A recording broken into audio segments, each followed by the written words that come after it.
If you don't have the gear, the skills, the experience, or the confidence to go on a backpacking trip alone, hiring a guide or being part of an organized group may solve some of your problems.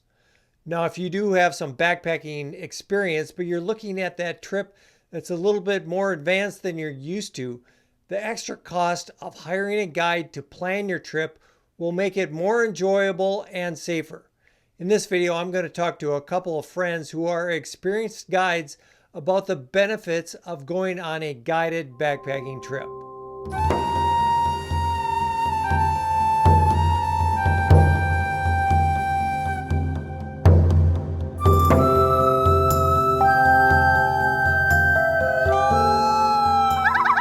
Okay, we're going to be joined by a couple of friends of mine who are experienced guides, and they're friends of mine because I have hiked or I have camped with both of them.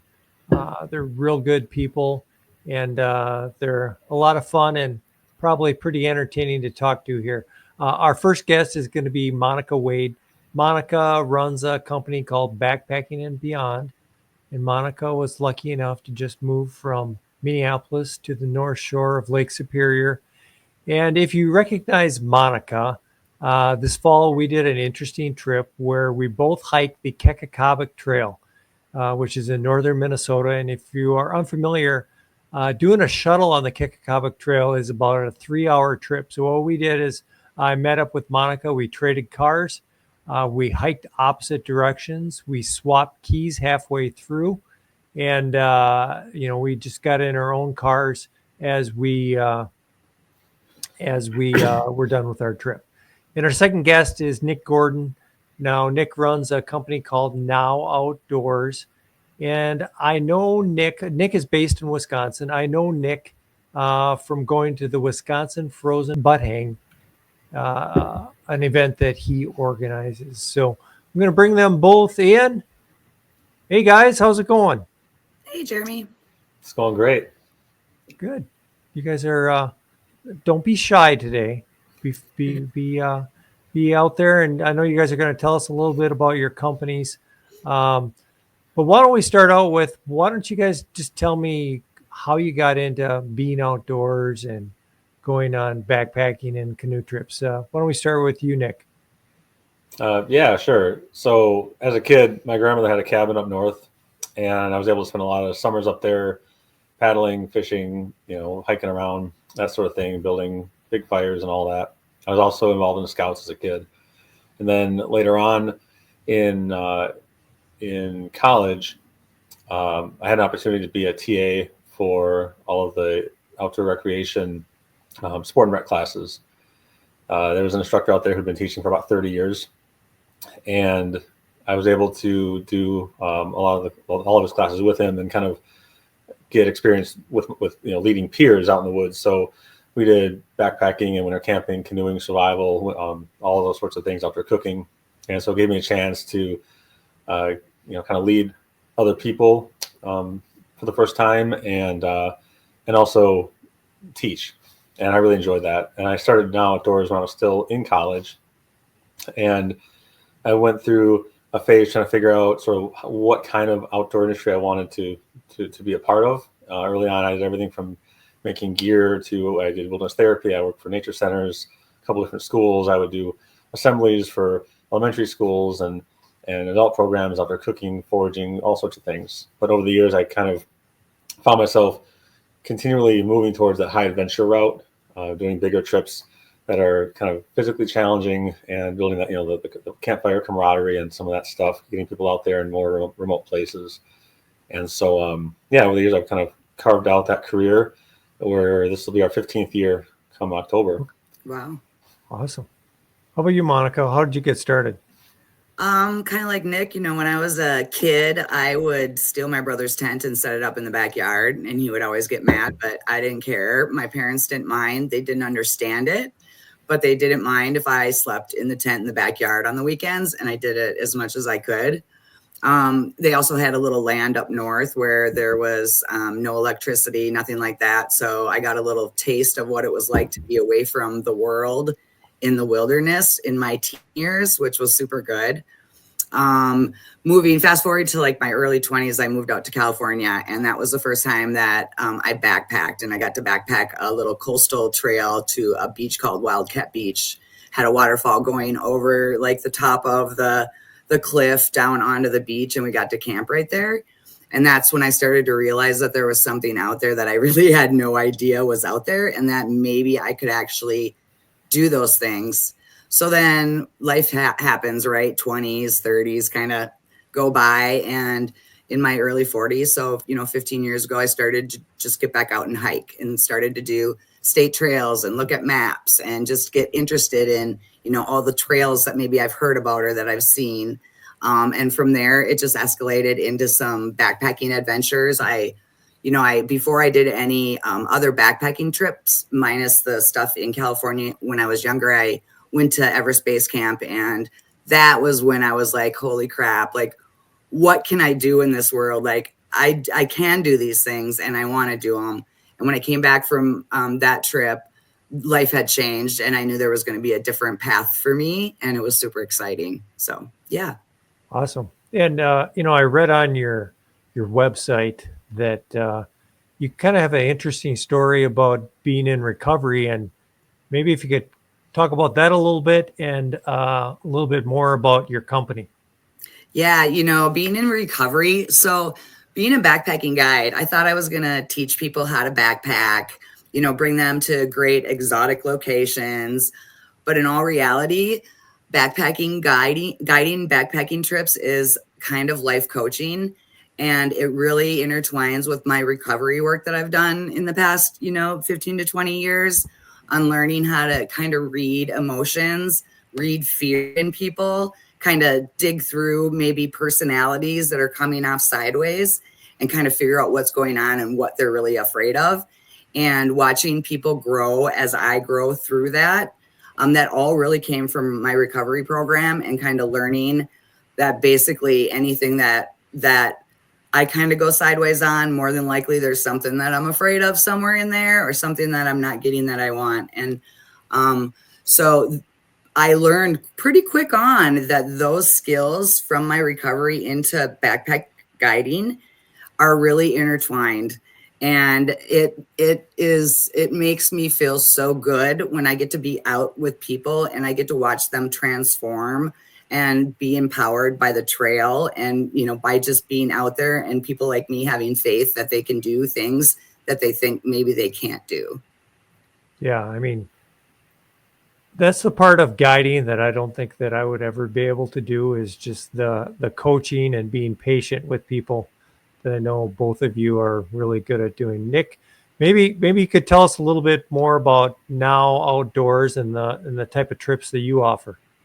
Yeah, so Now Outdoors, when I first got into leading my peers out in the woods, I really enjoyed that, and I did a lot of solo camping and hiking. I discovered the Hammock forum community right about that same time online, and I was introduced to this thread on the forums where people were organizing group campouts together. And I went out on some of those, and it really kind of clicked that, there's a lot of folks out there that want to go out and do these things with other people. A lot of people that I knew didn't have people to go with. They didn't know where to go. Maybe they didn't have the confidence to go out where they really wanted to go. And so Now Outdoors, a big part of what we do is we have that community vibe where, we offer an opportunity for folks to come together and do some of these amazing trips together as a group. So we do a lot of different variety too.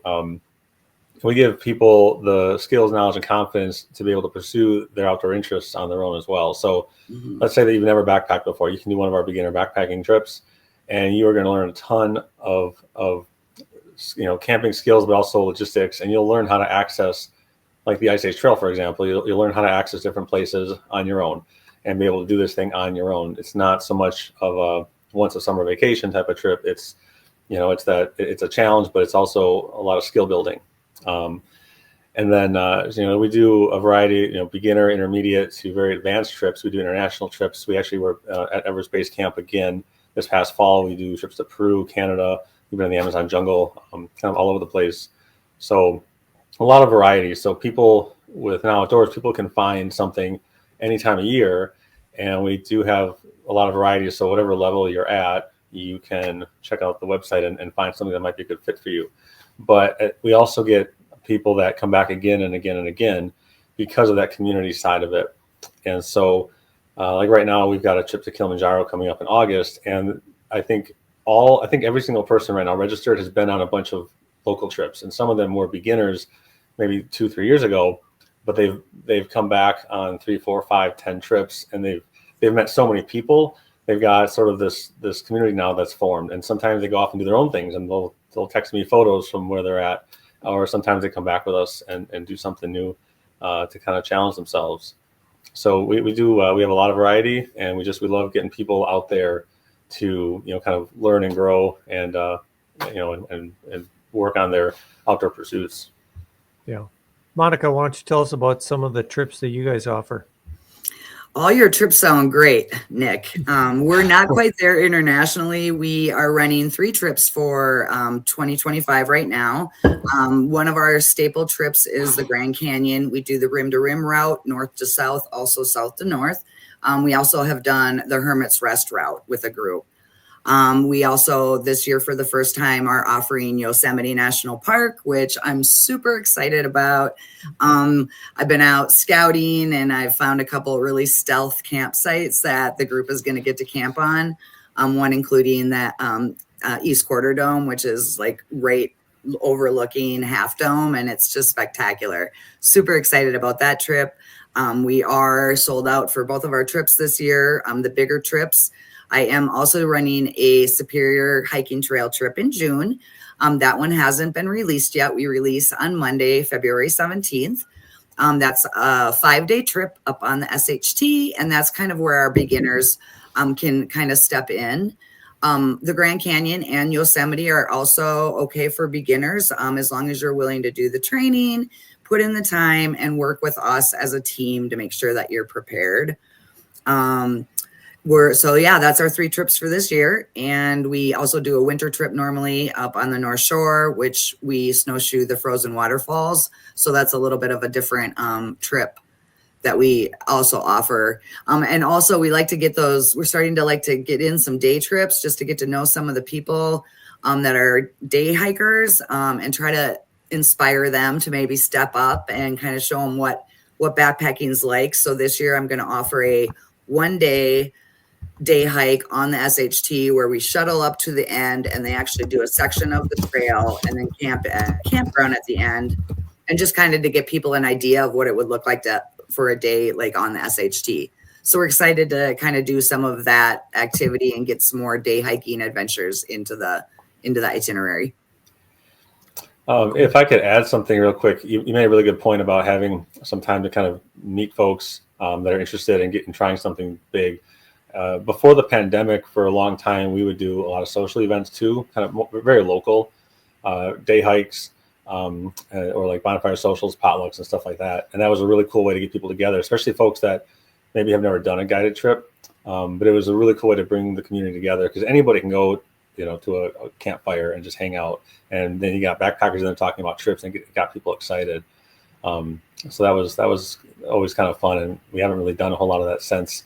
But I see a lot of that sort of thing happening on social media, and whether it's on Hammock forums or Facebook or Meetup or wherever, there's a lot of places where people are looking for things like what you're doing and what I'm doing. Awesome. So I didn't think of like a potluck or like a get together type of party for the group. That might be a good idea. Who doesn't like food in a campfire? Exactly. Oh, I've been at the Frozen Butt Hang with Nick, and I don't know why I even bring food to those things. I mean, there's just so much food that, you might as well leave it at home. Because there are people, on that camping trip and other camping trips, there's just certain guys where that's their favorite part about the trip is preparing food for other people. And I like to indulge them. So, yeah. On the food front, like Nick was talking about how, they really want to set their clients up so that they can go do their own adventures on the same boat as that. And that's one of the reasons that we want people to cook and bring their own food, you know, plan the meals, bring their own food, and then learn how to cook at camp, just so that they have those skills when they start to go out on their own. Yeah. Sorry, go ahead. Okay. So you, for your trips, you're helping people prepare their own meals for when they're out there with you. And years ago, for many, many years, people would bring their own meals on our trips. And I think it was maybe around 2019 or so, I started doing dinners. And I think there was a couple trips where we had like a huge group. And I remember once I saw like 20 camp stoves out and 20 people cooking their own thing. And I had a few people that were eating like peanut butter crackers like for the whole weekend. I thought, I don't know. So I'm a huge foodie myself. And so I love to cook. I love to entertain around the food thing. So I over the years, I've started, you know, offering all the food, but it comes up a lot, questions about, you know, do I need to bring my own food or not? And so we put it out there for folks to do their own thing, because it's super important for them to learn that. Because as you know, food prep is probably one of the most stressful things for most people planning trips. And even experienced backpackers, sometimes they get tired of the same old thing. So that's really cool that your folks do that. And Monica, I've seen, you know, even though they bring their own meals, I mean, you have one-on-one Zoom calls or talk to people, and hopefully they aren't packing 20 days of food for a 3-day trip.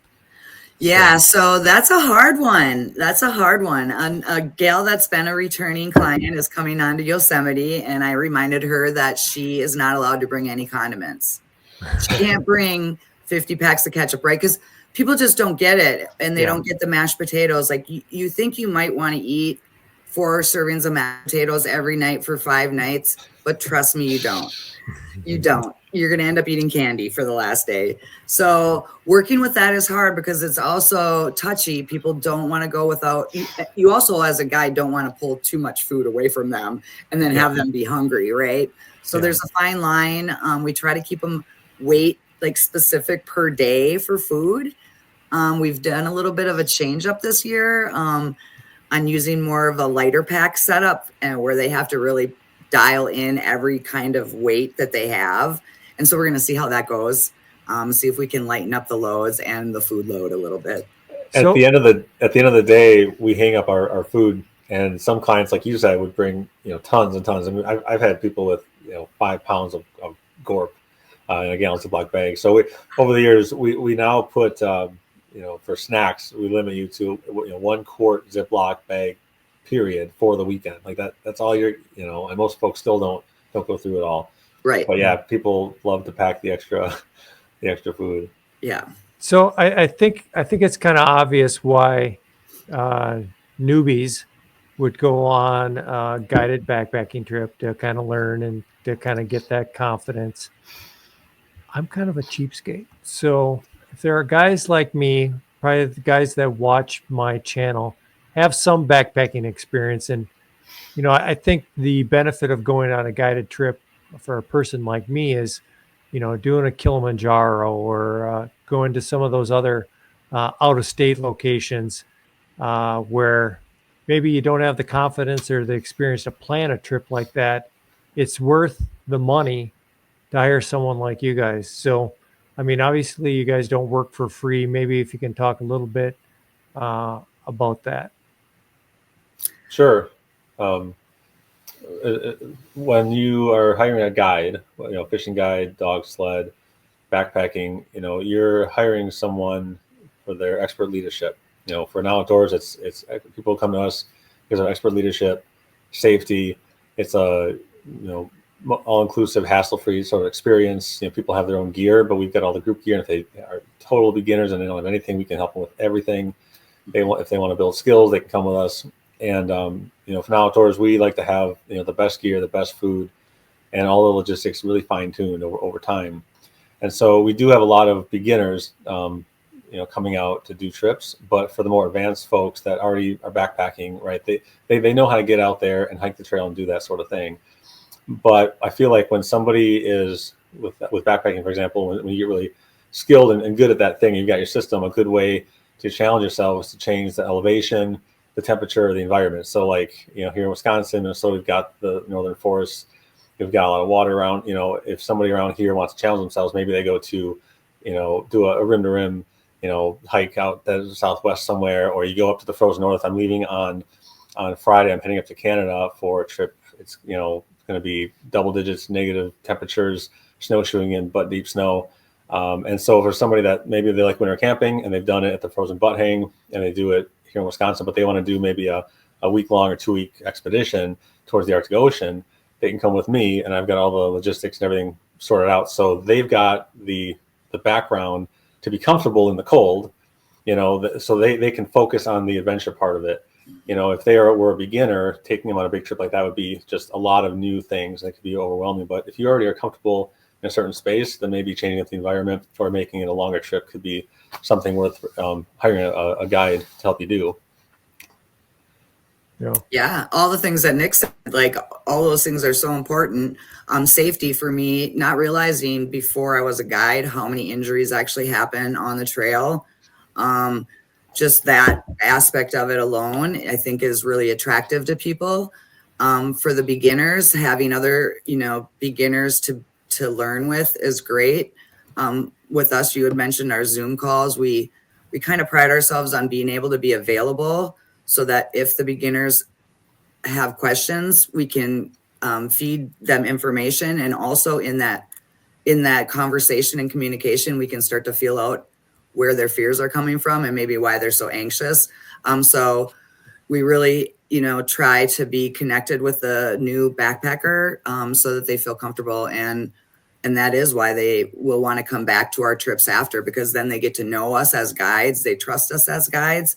They don't have to waste the time on planning the trip, especially when they have a busy life. So, yeah, I think you nailed it right there really well. When you hire a guide, whether it's me or Monica or anybody, there's a relationship that happens there. We do Zoom calls before trips as well, where people can get to feel out the group, get to kind of see faces, right? And like she said, when they come with you on one trip and they have a good time, they don't need to go somewhere else. They're going to say, okay, what's the next thing? And so you have that connection. And any good guide out there, I know lots of guides, and they are all typically really good at being available for folks with questions, because as Monica just said, there's lots of anxieties about every kind of thing all the time. And so a big part of what Monica and I do is definitely answering all those little questions, the little text message. Okay, are these shoes the right shoes? And they text you a picture. I'm at the store. Is this the right hydration bladder? Right. And sometimes if we're able to be available like that, it really helps folks a lot. Yeah. And we love talking about packing. Like, it's my favorite thing. So bring it on. Yep. We love answering all the questions all the time. Hit us. Yep. Anytime. So you guys, Monica, you talked a little bit about safety, and that's one thing that we hadn't touched on. Is I know both of you have medical training. So if you're out on a trip and something goes wrong, you two are there to help and to make sure that everybody stays safe. Yeah, it happens more than you think, honestly. Like, there's a lot that can go on, and more than likely you're going to have some kind of issue on a trip, especially a long extended trip. Yeah. And I actually saw Nick hop into action at the Frozen Butt Hang, and I was pretty impressed where there's a gentleman that we didn't know what was going on, but we thought maybe he might be having a heart attack, and Nick was on a cell phone getting the ambulance, telling the ambulance where to come, and we had to organize like 5 or 6 guys to pull him out on a sled. And he was a big guy, but he got through that. And I was just impressed with the way that you took charge of that, Nick. Yeah, early on, my very first group camping event, by the way, was through Hammock forums, and it was a weekend wilderness first aid class out in Minnesota. I was in college, drove across the state to go camping with a bunch of internet strangers and learn wilderness first aid.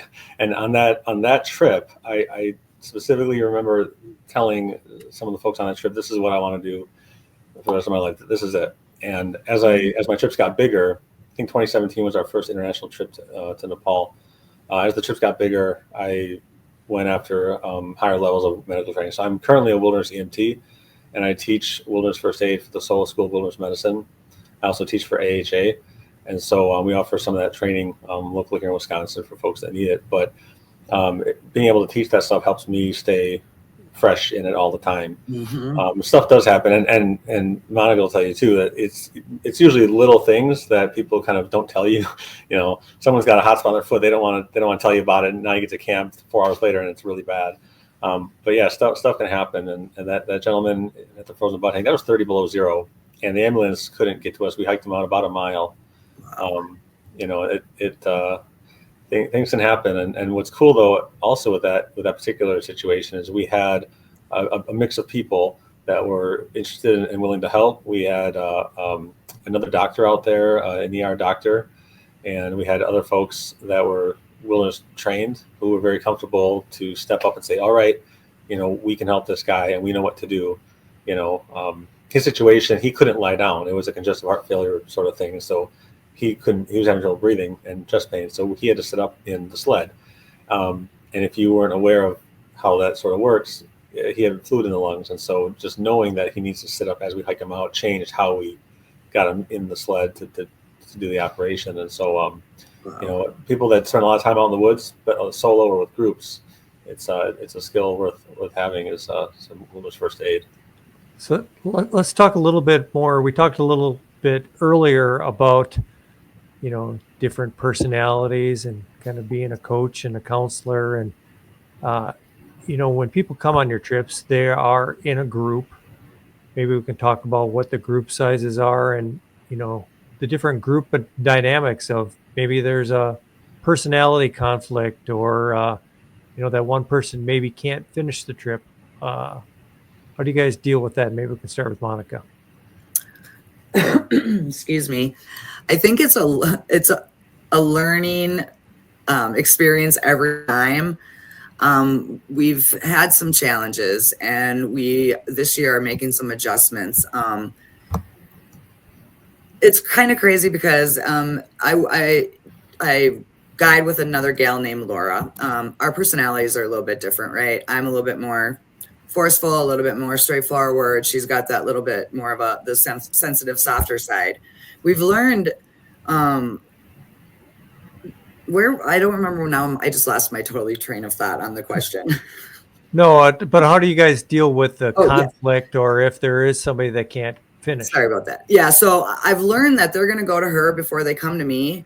That I'm kind of the one that's not going to know what's going on until she comes and says, "Hey, they all just said this and that." So those kind of things are interesting to see kind of how the group addresses us when they're having situations.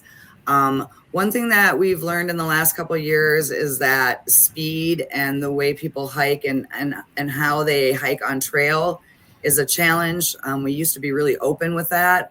We've now tightened our reins to keep the group together for safety reasons, for camaraderie. Just there's so many reasons.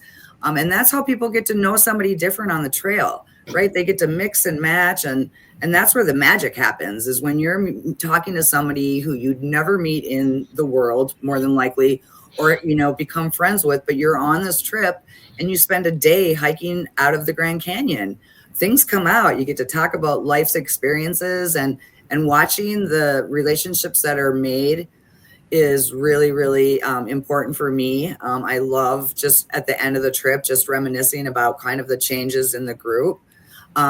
But it's challenging because there are those personalities that want to go. And we just have to remember that you've joined a group, and it's a group mentality. And sometimes it's okay to rest and, take your pack off and just take the time to enjoy the trail and the moment and where you're at.